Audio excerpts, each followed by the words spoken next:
After I married Ethan Carter, the illegitimate son of the richest man in New York, everyone said I married for love because he treated me like I was his whole world. But when I was drowning, he just stood there and watched coldly. Claire, don't act so pitiful. I gave you over 20 years as a wealthy, powerful wife. I've done enough for you. The only person I owe is your cousin, Vanessa. She and I are true love. To avoid embarrassing me, she's been silently standing by my side for 10 years. Honestly, it would have been better if you had really drowned perfect timing for us. Even my son, who had just entered college, told him, "Dad, don't worry about her. Aunt Vanessa is the one who really cares about us. She's been managing the company for years. You should marry her soon. If Mom knew, she'd definitely give you her blessing." I was so furious I couldn't catch my breath, and just like that, I suffocated to death. After devoting myself to this family for over 2 decades, I never imagined that, in the end, they'd drag my corpse out just to feed the fish. When I opened my eyes again, it was the day Ethan came to propose marriage. But this time, his eyes were full of disdain. Before my father could speak, Ethan cut in coldly, "Mr. Bennett, the one I truly love is Vanessa. Please let me marry her." And just like that, I understood Ethan Carter had been reborn too. "Ethan, what do you think of my daughter?" my dad asked, trembling. He was shaking so badly, his voice cracked with rage. But Ethan's eyes were locked on Vanessa, who stood behind me. I recognized that look instantly. I'd seen it in my past life when I naively invited Vanessa into our home. That look, obsessed, crazed, feral. "Mr. Bennett, I made the wrong choice last time. Vanessa is my soulmate." Then he turned to me with disgust and spat out, "Claire is boring and plain. I want to build a real business empire with Vanessa. She already lives in your house, so she's practically your daughter anyway." My dad was so furious his chest was heaving. He grabbed his phone to call security, but I stopped him. "Wait." My dad looked at me in shock, and Ethan froze too. A smug, sarcastic smirk crept across his face. He probably thought I'd begged to keep him, like I did in our last life. He stepped forward and offered a so-called solution in a superior tone. "Claire, even though we can't get married, I can still hire you as my executive assistant. You can name your salary. After all, you've been by my side for years." The room went dead silent. My father's face flushed dark red with rage. "But I smiled. I gently pushed aside my dad's hand holding the phone and walked toward Ethan, step by step. I stood in front of the man I had loved blindly for over 20 years and said coolly, "An illegitimate son who clawed his way to the top through marriage. I used to look down on you." I paused, and my smile deepened. "Now I look down on you even more." As Ethan's face stiffened in disbelief, I turned to my father and said calmly, "Dad, I don't want to stay here and pollute my eyes. I'm going upstairs to change." But I didn't head to my room. I went to Vanessa's instead. I wanted to warn Ethan Carter is not a good man. The door was ajar. Vanessa had her back to me, speaking into the phone in a lowered voice, full of smug pride. "It's done. That idiot Ethan said publicly he wants to marry me." "What? Claire?" "She's just a pretty little block of wood. What does she know about business or men?" I just copied her style, her voice, and stole a few of her plans from her computer. Tweaked them slightly, and suddenly Ethan thinks I'm a genius strategist and his heaven-sent soulmate. Every compliment he gives me, it was really meant for her. Ha ha ha. Just wait. Once I marry into the Carter family, the first thing I'll do is hand the Bennett company to my parents. I froze. So that's how it was. My brilliance had been stolen by thieves. My family's hard work turned into a stepping stone for these ungrateful wolves. While I was still processing it all, Ethan suddenly grabbed my wrist hard. At some point, he had followed me up, his face twisted with rage and contempt. "Claire, don't even think about hurting Vanessa." He was so convinced I had come to start trouble, his eyes burning with scorn. "Drop your jealousy. Vanessa's talent is beyond what you could understand. In 3 days, at the Apocalypse Capital Summit. She'll blow everyone away. You'd better face reality and stop embarrassing yourself. Ethan genuinely believed he had been reborn to fix his past mistakes and chase after his one true love. He was convinced all of his past success came from Vanessa, his so-called secret mastermind. Looking at that arrogant, idiotic face, my anger bubbled over, but I smiled sweetly, which clearly startled him. All right. I'll be looking forward to it.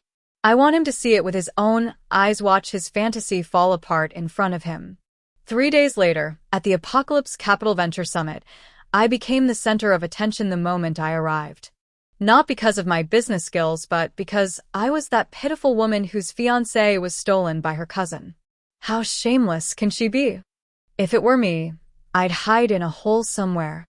Vanessa's a once-in-a-century business prodigy. Ethan clearly made the right call. People gossiped, sneered, and waited for the drama. I ignored every one of them and met Ethan and Vanessa's gaze coldly. They walked toward me, basking in the applause. Ethan smirked. Claire, do you see this? This world belongs to Vanessa and me. You'll always be an outsider, someone beneath the stage. I smiled back. Mr. Carter ever heard the phrase killed by compliments? His expression darkened immediately. Irritated, he pointed to the hem of Vanessa's dress and ordered, "Go help Vanessa fix her dress. I'll take it as your blessing. Maybe afterward, when I'm feeling generous, I'll let you join our company as a team leader." That was supposed to be charity. Vanessa tugged his arm, pretending to be embarrassed. Ethan, don't be like that. Claire's your elder sister. Two can't accept that.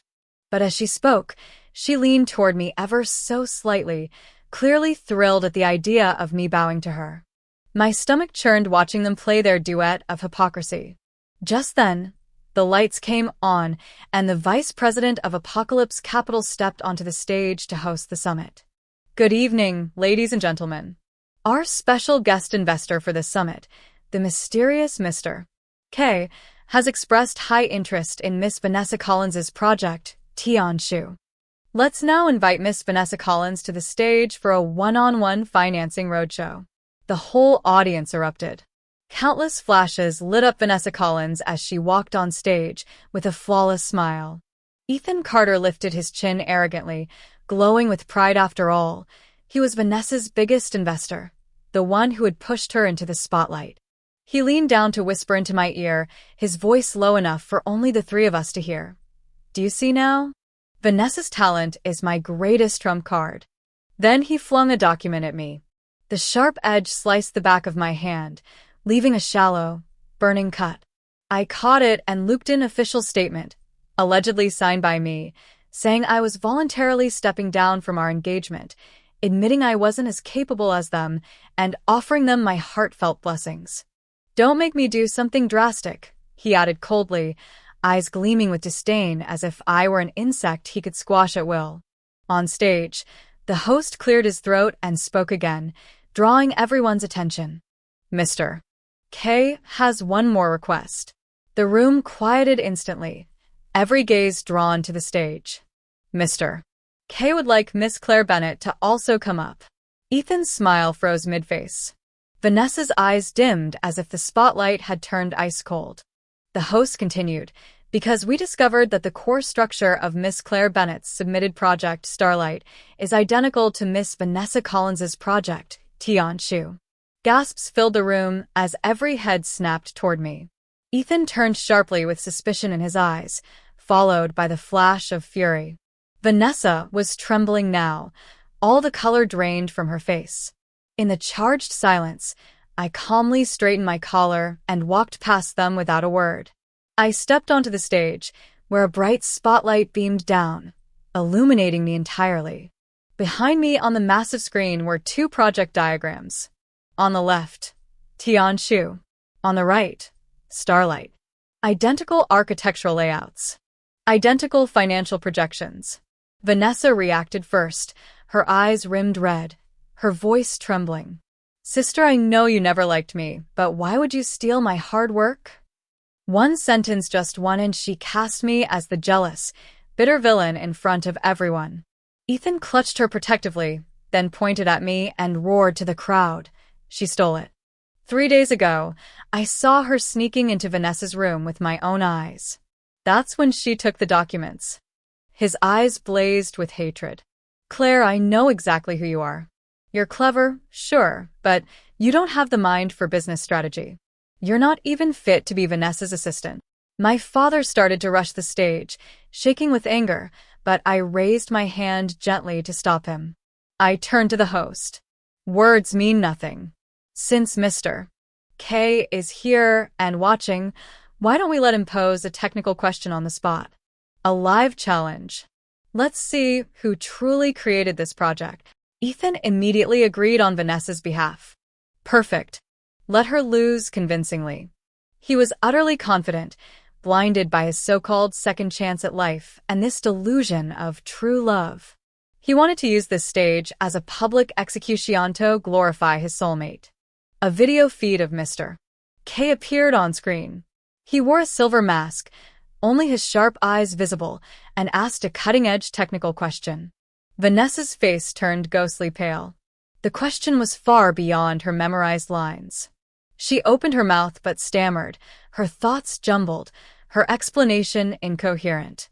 In the end, she could only mutter, "It's a bold idea, but it'll need time to be validated." Ethan quickly stepped in to save her, smirking at me. "Vanessa's just nervous. But you, Claire, you haven't said a word. That's a loss in itself." Then, to Mr. K on the screen, he said with nauseating self-righteousness, "Sir, Vanessa is just a simple girl. Please don't embarrass her. She didn't deserve to have her work stolen. I apologize on her behalf. And I promise you this. If you invest, I'll make sure Claire disappears forever." That was it. He offered my disappearance in exchange for his lover's future. Whispers turned to mocking laughter from the audience. So the precious Bennett heiress tried to force her way into success by pushing others down? Shameless. Mr. Carter already said is she still here? I chuckled, then walked to the whiteboard in front of the stage. I picked up a marker, the tip clicking sharply against the board. I broke down Mr. K's question from 3 perspectives: structural logic, technical vulnerability, and real-world application. Then I proposed 3 innovative solutions, each more refined than the last. Finally, I pointed at the 2 identical plans still on the screen behind me. And now, one last point. To fool a pseudo-intellectual like Mr. Carter, who only pretends to understand finance, I deliberately buried 3 data traps in the proposal. I then listed them, where they were hidden, how they worked, and the exact financial quarter in which they'd trigger massive losses. A plagiarist wouldn't catch these. The room went silent. Ethan's face turned gray. Vanessa staggered like she might collapse. Mr. K finally spoke, his voice smooth and slow. "Mr. Carter, do you still believe Miss Claire Bennett is the plagiarist?" Ethan looked like someone had slapped him in front of a full stadium. He was stripped bare. Every ounce of confidence shattered. He was trembling, pale, broken. "No, this can't be," he muttered, turning to Vanessa with desperation. "Vanessa, tell everyone you taught me all this. Say something." Vanessa's lips quivered, but she said nothing. In the face of true strength, all her masks crumbled. Mr. K's voice echoed again, calm and firm. "Miss Vanessa Collins, your project, Tian Shu, was submitted at 9:15 a.m. 3 days ago. Our records show that Miss Claire Bennett submitted her Starlight proposal at 3:02 p.m. 3 weeks ago. 3 weeks. Long enough for someone to copy it perfectly." The room exploded with gasps. Every ounce of sympathy and admiration turned to disgust and scorn. Ethan shoved Vanessa away like she was filth. She let out a shriek as she hit the floor, disheveled and humiliated, but he didn't even glance at her. He stormed toward me with bloodshot eyes and gripped my shoulders tightly. "You planned this. You planned all of this. You knew you were mocking me the whole time. Claire, your heart is poison." I looked at his face, warped by jealousy and the sting of failure, and said clearly, "Ethan Carter, I'm not mocking you.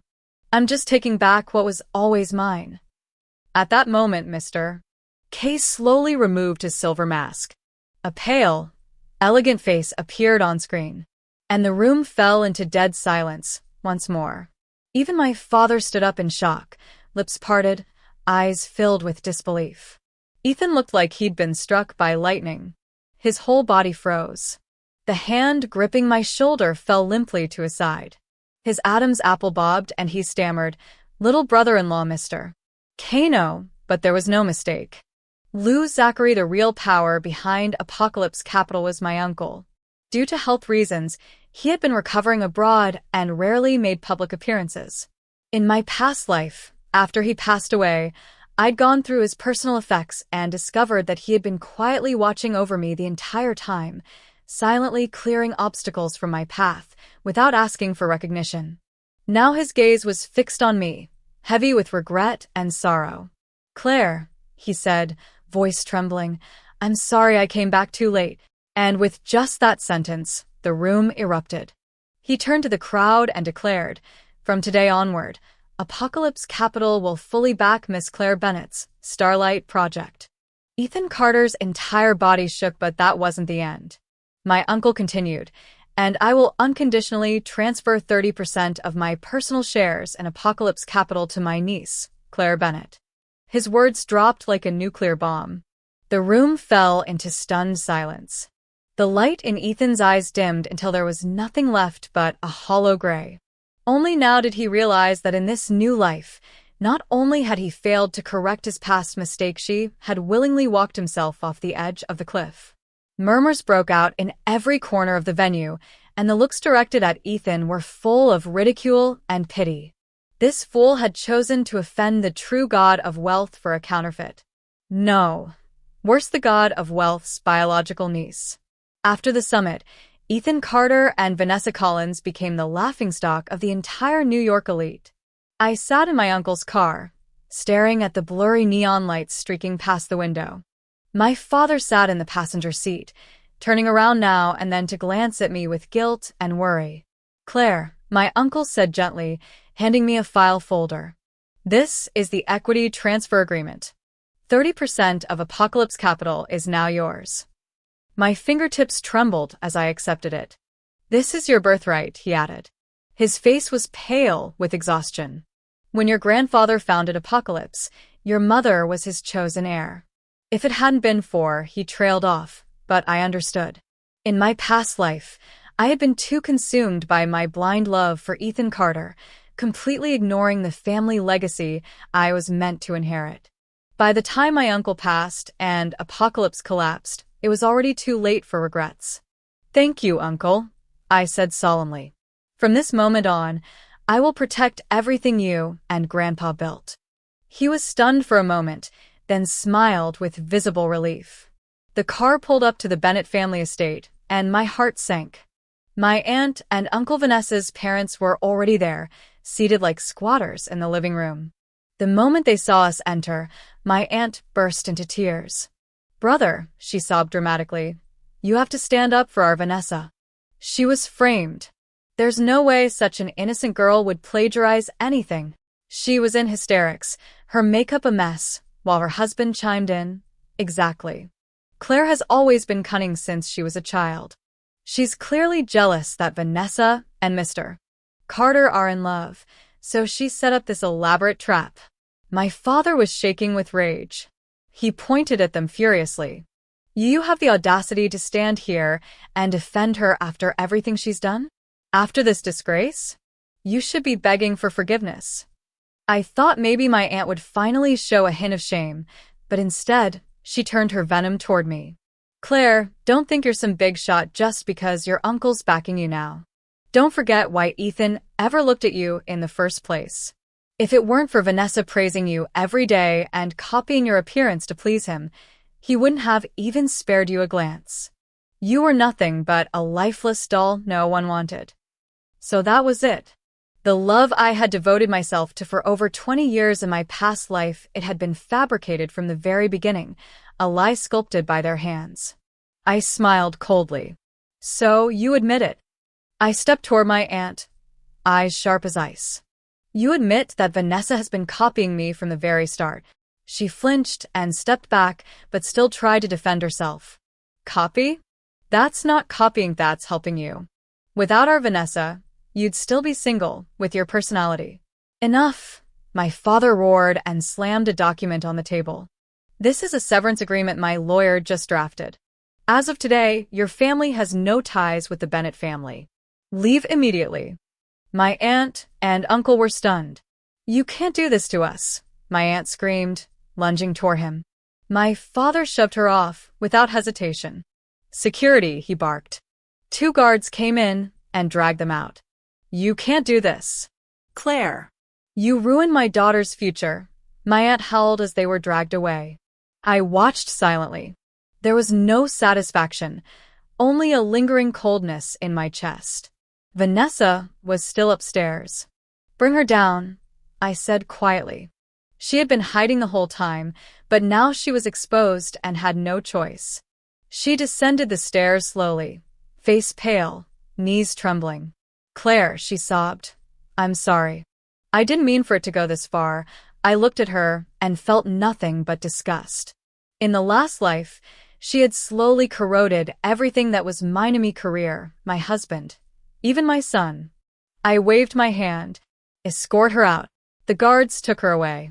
The villa finally fell silent. But Ethan Carter was not done. He spiraled, like a beast trapped in a cage, growing more fanatical with each passing day. I stood in front of the company's floor-to-ceiling windows, looking across at the giant billboard of Phoenix Venture Capital, a smirk playing on my lips. Lee Phone, once trampled under Ethan's heel, had now taken over his latest project. My uncle handed me a cup of coffee. Frenemy turned investor. How poetic. I took a sip. Bitter. Lee Phone was Ethan's biggest rival.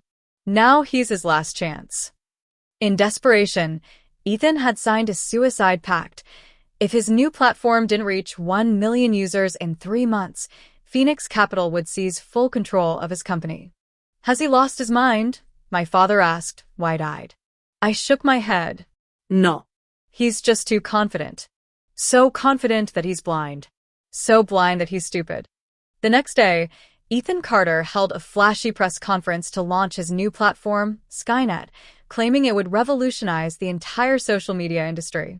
He stood under the spotlight, eyes brimming with provocation. This project, my dad muttered, frowning. Why does it look so familiar? I scoffed. Because it's mine. A discarded draft I once threw in the trash. I abandoned it after discovering 3 fatal flaws. But Vanessa thought it was genius and handed it to Ethan like a prize. Should we stop him? My uncle asked.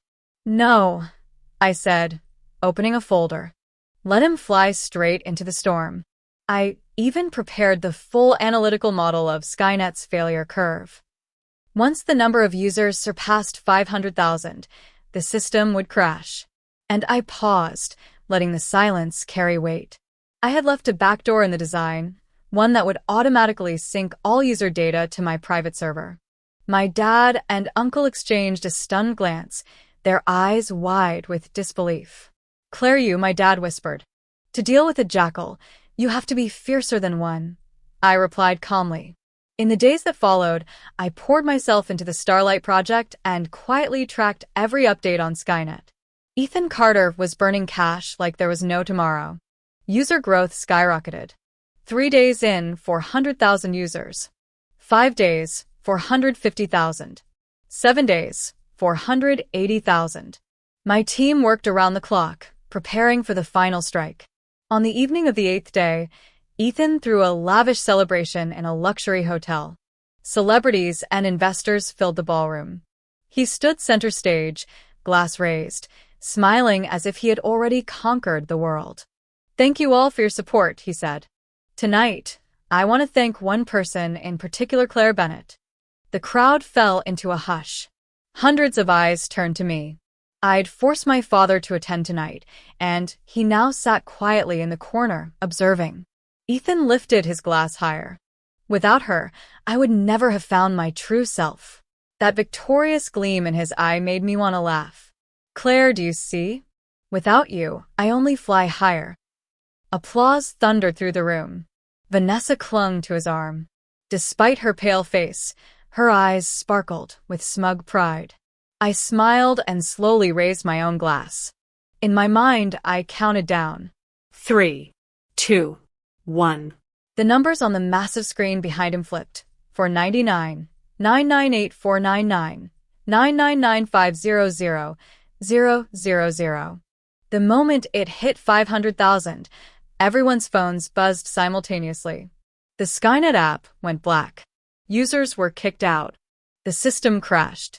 Then, the big screen behind Ethan flickered and switched to the logo of Starlight Technologies. A bold message appeared. The Cheeming social platform is now live. All Skynet users may migrate with one click. All data has been perfectly preserved. Chaos erupted. Ethan's champagne glass shattered on the floor. Glass shards flew everywhere. "Claire," he screamed and lunged toward me, only to be intercepted by security. "What the hell did you do?" I rose slowly, walked to the center of the stage, and took the microphone. "Dear guests," I said with a steady voice, "I'm Claire Bennett, CEO of Starlight Technologies. And I would like to thank Mr. Carter for providing such a flawless promotional campaign for our Cheeming launch tonight." Silence blanketed the room. "Just moments ago, Mr. Carter claimed that without me, he would soar even higher." I continued, scanning the audience before settling my gaze on Ethan's contorted face. "But he seems to have forgotten those without wings never fly." The fall of Skynet triggered a full-scale financial implosion. Phoenix Venture Capital, led by Lee Fong, immediately activated the bet clause. Ethan Carter was required to repay triple the investment or face a total acquisition. Goo Group's so-called rising star had plummeted into a deep financial abyss. Headlines splashed across every business outlet. Lee Fong confirms legal action against Ethan Carter. Multiple properties frozen. I sat in my office, scrolling through the news with a faint smile on my lips. "Miss Bennett," my assistant appeared nervously. "Ethan Carter is here again. It's his 7th visit." "No," I said simply, flipping through another document as if the man who once consumed 2 decades of my life was just background noise. Suddenly, shouting erupted outside my office window. Ethan stood below, disheveled, eyes bloodshot. "Claire, I know you're in there. Come out." Security moved to block him as he fought like a madman. "You can't do this to me. We were married for over 20 years. I stared down at him from the glass, my heart unmoved. In my previous life, I gave him everything. He repaid me with betrayal and indifference. In this life, he would get nothing. "Have him removed," I said over the intercom. As they dragged him away, he screamed, "Claire, What do you want?" just talk to me." I watched silently. I felt nothing. Not rage, not pity, just the quiet, final closure of a story long overdue. A message popped up on my phone. "Don't avoid me when you see me. We've been in love for so many years. Are you really going to be so heartless? I'm begging you, help me one last time. I'll do anything. Please." I blocked his number. He used to be my entire world. Now he wasn't even worth a notification. "Miss Bennett," my assistant reappeared. "Chairman Richard Carter of Goo Group has requested a meeting." I smiled. The fish had finally taken the bait. He chose a discreet tea house, one closed to the public. He sat at the head seat, brewing tea like some magnanimous patriarch. "Miss Bennett," he began, "let me be blunt. I know Yunzhou failed you. I also know that everything you've done lately has been aimed at him." I sipped my tea and waited. "I'll give you the chance to destroy him." Richard leaned in, voice low. "Help me crush his company. Make sure he's kicked out of the Goo family for good. In return, you'll merge Cheeming into the Goo Group." He thought I was some scorned woman who'd jump at the chance for vengeance. I met his eyes. "Chairman Carter, I think you've misunderstood something." I set my teacup down. "I don't want to bring him down. I want to swallow him whole. Not just his company or Goo Group, too." His hand trembled. "What did you just say?" I slid the folder across the table. Inside, financial loopholes from the past 3 years, internal boardroom conflict, and evidence of Richard's illegal deals with several directors. "You're old," I said softly. "It's time to retire and enjoy what's left of your reputation." His face flushed violently from pale to purple. He slammed the table, tea splashing across the polished wood, some droplets staining my white blouse. I didn't flinch. "You dare threaten me?" "This isn't a threat," I said, leaning forward. "This is a negotiation. You have two choices. 1. Convene the board, relinquish your chair, and transfer all shares under your name to me. In return, this file disappears forever. The Goof family preserves its dignity." I paused, voice turning glacial. 2. I expose everything, and your precious empire sinks to the bottom of the ocean. Do you really think those shareholders and enemies you've made will show mercy to you, your dear son, Jason Carter? Richard's eyes bulged. The veins on his temple pulsed. He had once viewed me as the gentle, harmless girl meant to marry into his family. What he never realized was that in my last life, I had studied the Goo group inside and out for Ethan. I knew every crack in their armor, every dirty secret. Those were the weapons I forged for him. Now, they were mine and aimed directly at his bloodline. After a long silence, Richard Carter leaned back in his chair, defeated, his voice hoarse as he said, "I need time to think about it." I didn't hesitate. "You have 24 hours. I'll be waiting for your answer tomorrow at 10. When I stepped out of the tea house, the midday sun was so blinding I squinted against it. My uncle's car waited at the curb. He rolled down the window and handed me a cold bottle of water, worry clouding his eyes. "Claire, Richard's an old fox. Wasn't it too risky to corner him like that?" I twisted open the cap, took a sip, and shook my head. "Uncle, someone like him can't be given even a moment to breathe. What he fears more than losing the company is that his carefully groomed successor, Jason Carter, will lose his future because of the scandal. He'll give in." And sure enough, the next morning, I received a text message from Richard. "I agree." At the same time, Ethan Carter was still in the dark. Desperate and out of options, he finally learned from my father that I would be visiting my mother's grave that afternoon. He thought it was his last chance to see me. It was drizzling in the cemetery as I placed a bouquet of white chrysanthemums at my mother's headstone. "Hi, Mom. "I'm here to see you. Don't worry, your daughter is doing well now. I'll never let anyone hurt me again." I heard footsteps behind me. I didn't turn around, I already knew who it was. Ethan stood a few feet away, clutching an umbrella like a ghost who had lost everything. He looked gaunt and exhausted. The arrogant gleam he once wore so proudly had been washed away by the rain, leaving only shadows beneath his eyes. His pant legs and shoulders were soaked, but he didn't seem to notice. He just stared at my back. "Claire," he called softly, voice raw, but I didn't respond. He stepped closer and knelt beside my mother's tombstone, gently wiping the raindrops off her photo with his handkerchief. In it, she still smiled kindly, forever unchanging. He hesitated before speaking again, his voice trembling. "I know I was wrong. I shouldn't have believed Vanessa's lies. I shouldn't have treated you that way. I thought being reborn was God giving me a second chance to fix everything. But now I see me biggest mistake was losing you with my own hands." His eyes turned red. "At the summit, when you exposed the data traps, I should have realized it then. But I couldn't admit it. I couldn't accept that I was wrong. I couldn't admit that I was still a fool in this new life." His voice cracked. After Skynet collapsed, I locked myself in my office for 3 days, going over every moment of our past. I finally realized that everything I ever did right was because of you. Without you, I was nothing. Raindrops streamed down his face, blurring with his tears. In that moment, all his pride, all his pretense crumbled. He looked up at me, his voice breaking. "Claire, can you help me just once more? For the sake of the bond we had over 20 years, if you help me, I'll leave Vanessa immediately. I just want you back." His knees gave out, and he knelt in the mud before my mother's grave. "Claire, please, for the sake of our son. He hasn't even been born yet.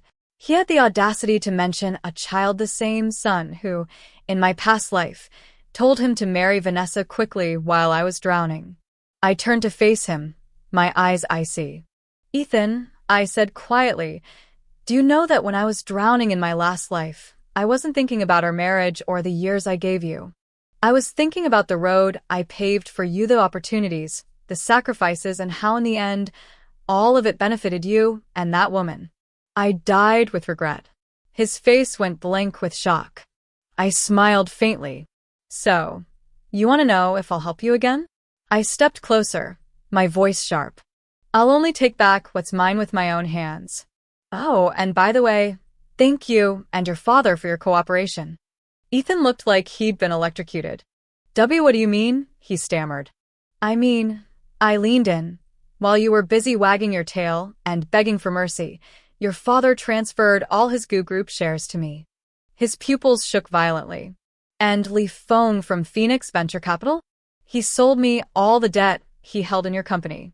So legally, Mr. Ethan Carter, I'm now your new boss." All color drained from his face. His lips parted, but no words came out. Hope and regret turned into a bottomless void.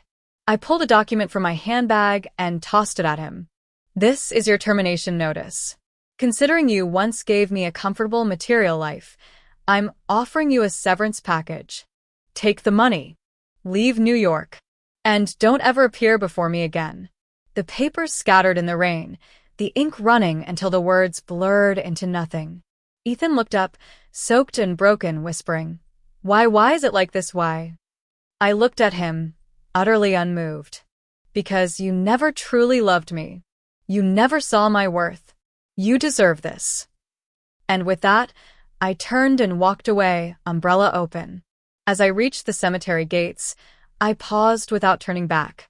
"Oh, one last thing," I said. "Your beloved rival Jason Carteris, now my deputy. He and I will be managing the Goo Group together from now on." I didn't wait for a response. I only heard his scream, raw, anguished, but the wind carried it away. His voice no longer had the power to reach me. A new chapter in my life had begun, and Ethan Carter was nothing more than a rotten piece of history buried beneath my heels.